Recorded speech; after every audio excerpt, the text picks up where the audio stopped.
संत कबीर दास जी का एक बहुत ही प्रसिद्ध दोहा है जो पत्थर की पूजा और चक्की के अंतर को बेहद खूबसूरती और तार्किकता के साथ समझाता है।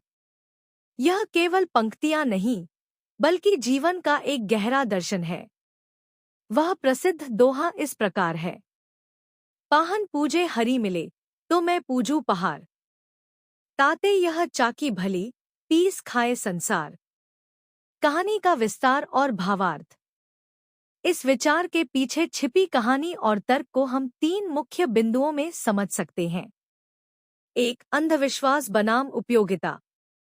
कबीर दास जी उस समय के समाज में व्याप्त दिखावे और कर्मकांडों पर चोट कर रहे थे।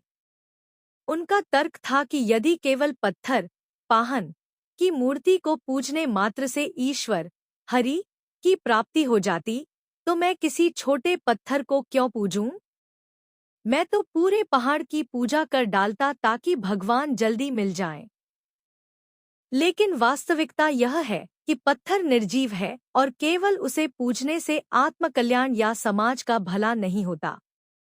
दो, चक्की की श्रेष्ठता, कर्म की महत्ता। दोहे के दूसरे भाग में कबीर कहते हैं, ताते यह चाकी भली, यानी उस पत्थर की मूर्ति से तो वह पत्थर की चक्की कहीं ज्यादा श्रेष्ठ और पूजनीय है। क्यों? क्योंकि वह चक्की कर्म करती है।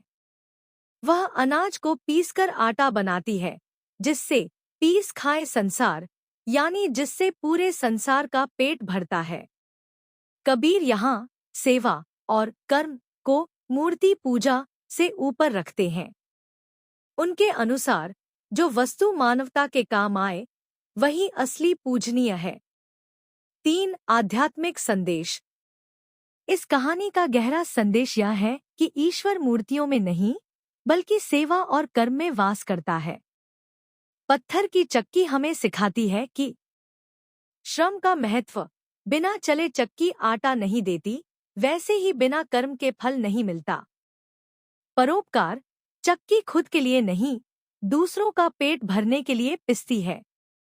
निष्कर्ष, यह कहानी हमें सिखाती है कि धर्म का अर्थ केवल हाथ जोड़कर मूर्ति के सामने खड़ा होना नहीं है, बल्कि अपने जीवन को चक्की की तरह उपयोगी बनाना है।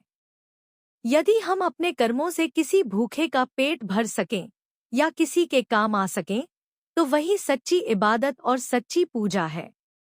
कबीर ने बहुत ही सरल शब्दों में पत्थर और चक्की की तुलना करके हमें आध्यात्मिक पाखंड से दूर रहकर मानवता की सेवा करने की प्रेरणा दी है।